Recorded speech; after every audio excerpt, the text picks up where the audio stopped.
Did ancient Egyptians use advanced astronomy, or was it all just astrology? Ancient Egypt is one of the most fascinating civilizations in history, renowned for its architectural marvels, elaborate mythology, and connection to the cosmos. But there's one question that still captivates historians, astronomers, and curious minds alike. Did the ancient Egyptians possess advanced astronomical knowledge, or was their understanding of the stars simply astrology? In today's video, we'll explore the mysteries of the ancient Egyptians' relationship with the stars, looking at the evidence of their astronomical knowledge and whether it was rooted in scientific understanding, mystical beliefs, or perhaps a blend of both. Let's dive in. Part 1. A civilization in tune with the stars.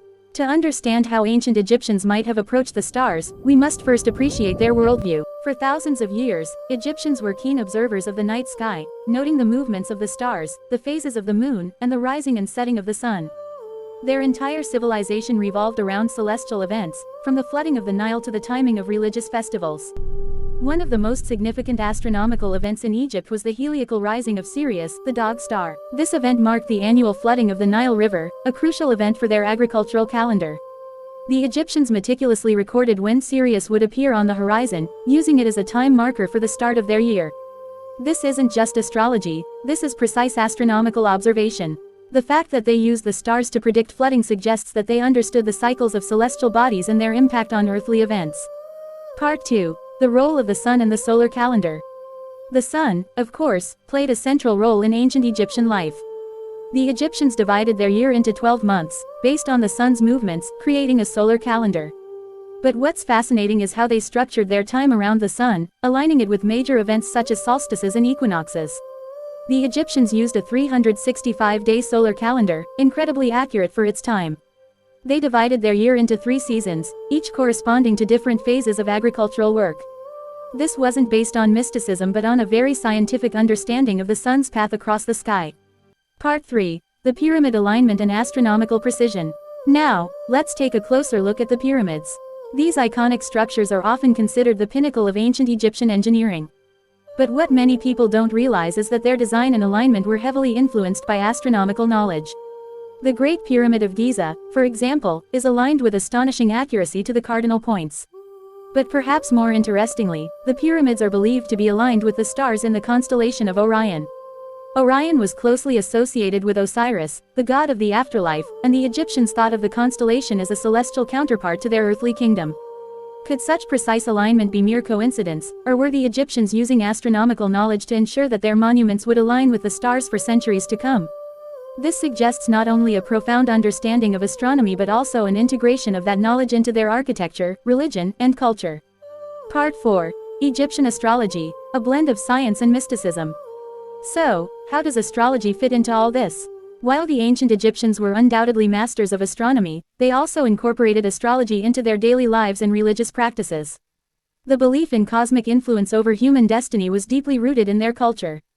The Egyptians had their own version of the zodiac, with 12 distinct signs, each associated with different gods and cosmic forces. These signs weren't just a way to tell fortunes, they were used to align individuals with their divine purpose, helping them navigate their place in the universe. Astrology in ancient Egypt was not just about predicting the future, it was a way of understanding the relationship between the divine, the stars, and the fate of humanity. In this sense, astrology and astronomy were intertwined, as the Egyptians saw the heavens as a reflection of the divine order. Part 5. Was the Temple of Karnak an ancient star tracker? The Temple of Karnak, one of Egypt's most monumental and revered sacred sites, stands as a testament to the advanced astronomical and spiritual knowledge of the ancient Egyptians. But did this iconic temple also function as an astronomical observatory? Let's take a deeper look at how the ancient Egyptians might have aligned their most sacred spaces with the stars themselves. Located in Luxor, Karnak was not just a place of worship but a center of cosmic alignment.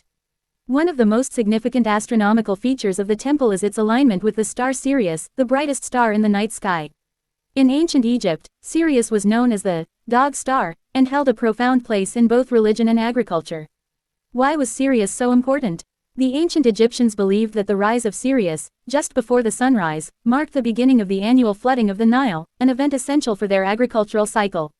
The temple's layout seems to have been precisely aligned to track this celestial event, with corridors and chambers specifically designed to capture the light of Sirius during its heliacal rising. Many scholars believe that the priests of Karnak would have used the temple as a giant astronomical tool. By observing the movement of the stars and the moon, they could predict seasonal changes and align their religious rituals with the stars. This connection between the cosmos and the sacred rituals of Egypt is a powerful reminder of how tightly intertwined astronomy and spirituality were for the ancient Egyptians. Could the alignment of the temple with the stars be purely practical? Or did it serve a deeper spiritual purpose? For the ancient Egyptians, the stars weren't just distant points of light, they were guides, embodying the divine presence of the gods. The Temple of Karnak, in all its grandeur, may have been more than a religious center, it was an embodiment of celestial harmony, where the divine order of the cosmos was reflected on earth. Perhaps the rituals held within the temple were not just to honor the gods, but also to align the spiritual energy of the temple with the cosmic rhythms of the universe. The ancient Egyptians knew that to live in harmony with the stars was to live in harmony with the divine. Part 6. How did the moon guide ancient Egyptian rituals? The moon has always played a pivotal role in human history. For the ancient Egyptians, the phases of the moon held deep spiritual significance. While most people associate the Egyptians with their solar calendar, it's often forgotten how important the lunar calendar was in their daily lives, religious rituals, and agricultural practices. Ancient Egypt used a dual calendar system, one based on the sun and the other based on the moon. While the solar calendar was mainly used for agricultural purposes, the lunar calendar was intimately tied to their religious life and rituals. The lunar cycle was divided into months, each beginning with the sighting of the new moon. The phases of the moon were not only used to mark time but also guided the timing of important religious festivals and rituals. For instance, the full moon was considered a time of completion and spiritual enlightenment. Many sacred ceremonies were held under its light, believed to amplify the divine presence. The Egyptians didn't see the moon just as a timekeeper, they associated it with powerful deities.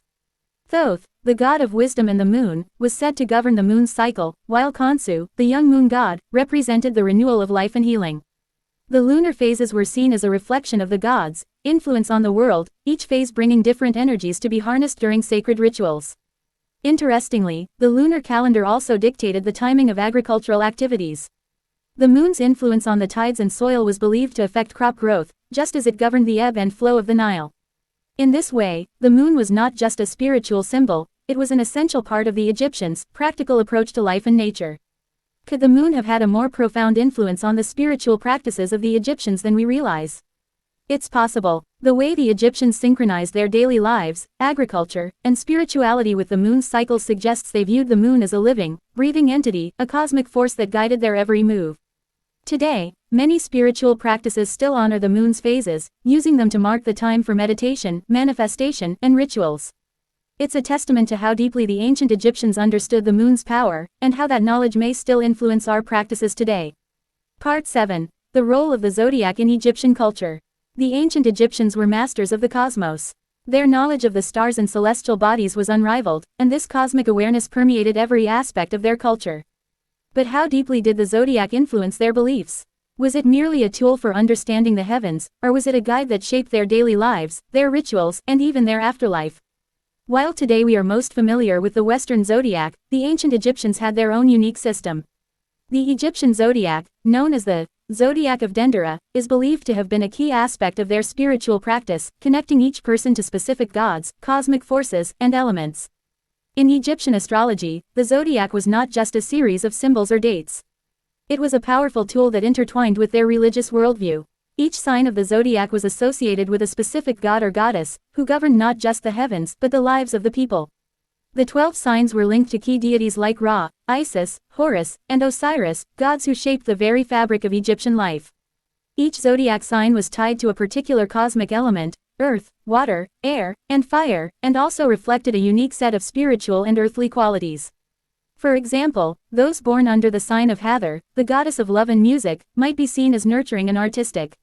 Meanwhile, those born under the sign of Set, the god of chaos and storms, were thought to have strong, fiery personalities often linked to conflict and unpredictability. But the role of the zodiac didn't stop with personal traits. It also played a crucial part in the Egyptians' birth rituals. When a baby was born, priests would consult the stars to determine which god ruled over the child's zodiac sign. This would shape their destiny and determine the kind of life they would lead. Even in death, the zodiac continued to guide the Egyptians. The afterlife, a realm that was just as important to them as life itself, was deeply connected to the stars and constellations. The Egyptians believed that the souls of the deceased would travel through the stars, passing judgment in the Hall of Osiris, where their deeds were weighed. The zodiac played a role in ensuring that the soul's journey was guided by divine influence, ultimately leading to immortality. The stars, the gods, and the zodiac were not separate in Egyptian culture, they were one and the same. Every aspect of the universe was connected in an intricate web, and the Egyptians understood that aligning with these cosmic forces was the key to a harmonious and prosperous life. While our understanding of the zodiac may be more abstract today, the Egyptians viewed it as a living, breathing force that affected everything, birth, death, and everything in between. Their zodiac was not just a spiritual belief but a daily guide to understanding one's place in the universe. Could the Egyptian zodiac offer us a glimpse into the mysteries of the cosmos? Or was it merely a way to connect their rich mythology to the stars above? One thing is clear, the ancient Egyptians saw the zodiac as a powerful, cosmic force, influencing every facet of their world, from birth to the afterlife. Part 8. Advanced astronomical knowledge or mystical belief. At the heart of the debate lies the question, were the Egyptians using astronomy for practical purposes, or were they simply tapping into a mystical, cosmic power? The truth, as is often the case, lies somewhere in between. The ancient Egyptians possessed an extraordinary understanding of the heavens. Their knowledge of the stars, the sun, and the moon was rooted in observation, mathematics, and geometry, skills that allowed them to predict celestial events and align their monuments with great precision. However, their use of astrology was also deeply entwined with religious and spiritual beliefs. The stars and celestial bodies weren't just objects in the sky, they were divine symbols that governed life on earth. To them, the sky wasn't just a physical realm, it was a spiritual one that held the key to understanding human destiny and the afterlife. Part 9. Conclusion. So, did the ancient Egyptians use advanced astronomy or was it just astrology?